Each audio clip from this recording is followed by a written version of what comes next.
Hi everyone, it's Dee Dee Combi here from The Conscious Investor, and I am so excited to talk to you a little bit today about different streams of revenue. So, different types of revenue streams when it comes to real estate investing. You guys know that I'm a huge advocate for leveraging real estate to get to wherever it is you want to go, whether that's having a multi-million dollar portfolio of rental properties or whether that's just using real estate so that you can be comfortable and travel more often, right? It looks different for everybody. And so it's really important to understand what are the different revenue streams or different ways that you can actually get into that based on what you're trying to accomplish, right? So there are really two streams of revenue that you can have, one being active, one being passive, and we can chunk things under those two kind of categories and then also talk about those which are blended, those strategies which blend the two together. So let's talk about active real estate investing. What would that look like? That would look like flipping, right? So flipping, buying a property that's distressed, doing the renovations, holding it for as little time as possible to decrease kind of your expenses there in terms of and increase your profit margins, and then selling it. So when it comes down to flipping, your return on your investment is very quick, right? It's short-term cash. You gain a lot of money in a short period of time. Something to keep in mind, of course, is, you don't just buy a property for 100K, put 50K into it and sell it for 250K and make $100,000. You've got expenses that come with that active investment strategy. That includes, commission that you're paying to sell the property. That includes break fees for mortgages, that you've had to use to hold the property. That includes capital gains, right, that you have to do on your taxes. There are a lot of expenses that come with that. So flipping is an active strategy. The return on that is quite quick, right? The turnaround is quite quick. Then we've got more passive strategies, one of them being renting, right? You purchase a property, you rent the property out, and you hold it long term. So you put your down payment down, you hold the property, and you rent the property out. That property is going to, of course, be paid off by that tenant, and hopefully you've got a little bit of cash flow on top of that. When it comes down to renting, especially in hot markets like what we're seeing today in the Greater Toronto area, for example, it can be really difficult to actually cash flow on a property if it's a single family home because prices are so high. Rents are really high. They're at record highs now, but at the same time, so are house prices, and they have jumped enormously in terms of purchase price. So we have to be able to pull in enough rent to pay off our mortgage and have a little bit of a buffer on top of that, right?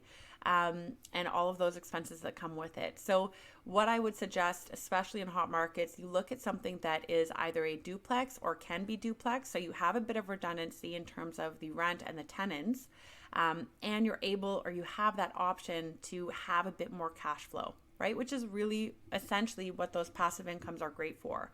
The return on investment is a lot longer. You do have someone who is going to pay, or tenants who are going to pay off your house for you.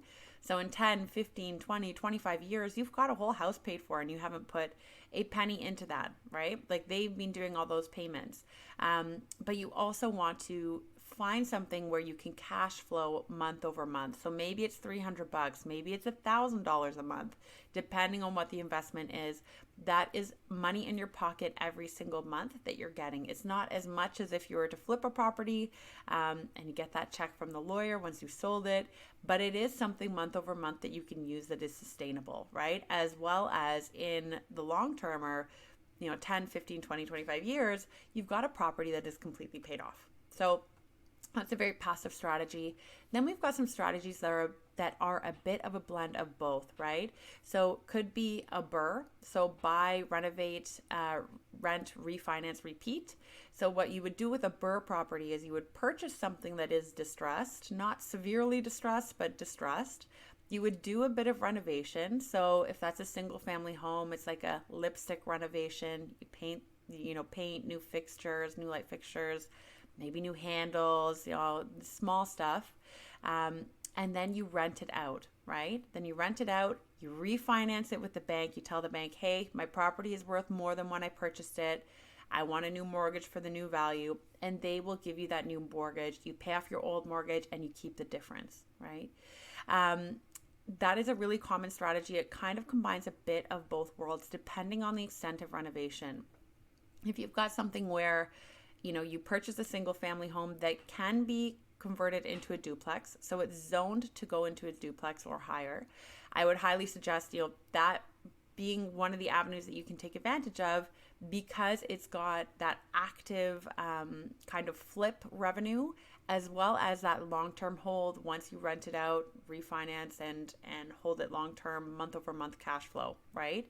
And so BRRRRs are really good. It's a great combination of the two. Same kind of idea when it comes down to Airbnb, so vacation or rental properties. These obviously will rent higher if you've purchased the proper property in the right place. These are going to rent higher long term, because they're weekends or they're weeks. It's a higher rent rate if you're in the right spot, if you've got the right property. So you can do the renovation, you can refinance the house, and you can rent it as an Airbnb, and then obviously make a bit of a higher cash flow month over month on that, as well as having the property paid off in the long run, right? So those are some strategies that kind of combine the two, and it can be interesting in the sense of having that type of balance. However, if you are looking to replace your income, right?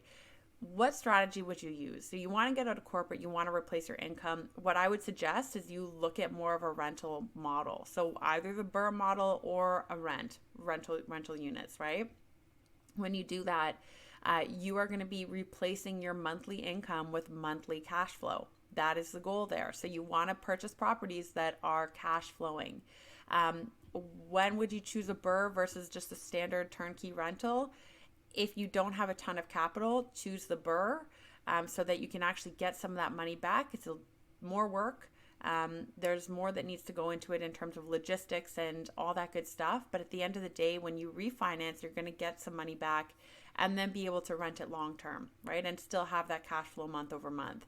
If you don't want to bother with that and you've got a great paying job or you've got some money in the bank, turnkey rentals are great as well, right? So purchase the property and you're purchasing something that is going to cash flow month over month, right?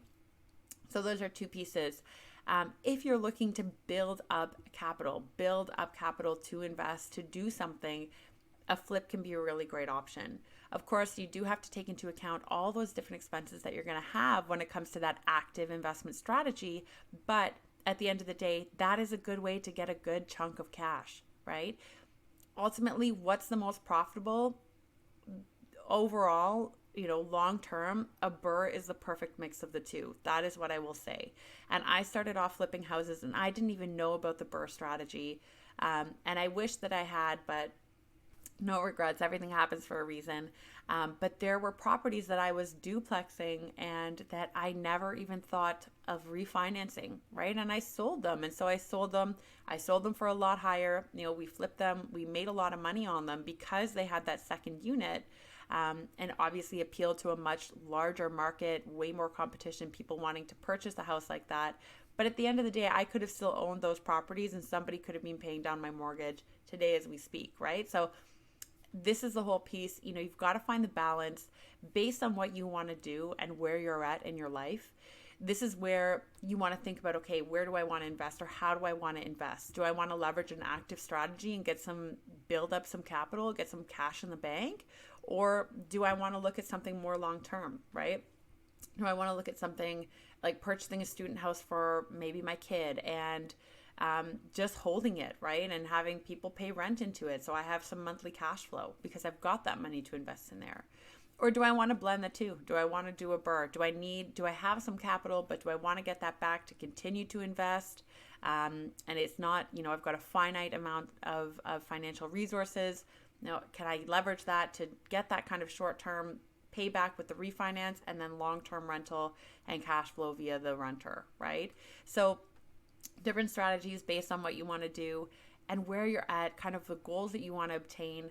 It really does depend. Every single person's journey in real estate investing is going to be different, right? That's just how it is. There's no one size fits all when it comes down to this. And again, that's something that I absolutely advocate for. We all start in different places. Some of us start with nothing, some of us start with a ton.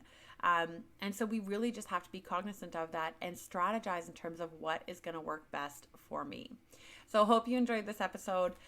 If you have any more questions, you want to learn more about real estate investing or investing in yourself in general, make sure to subscribe, follow, and link up. We'll talk soon.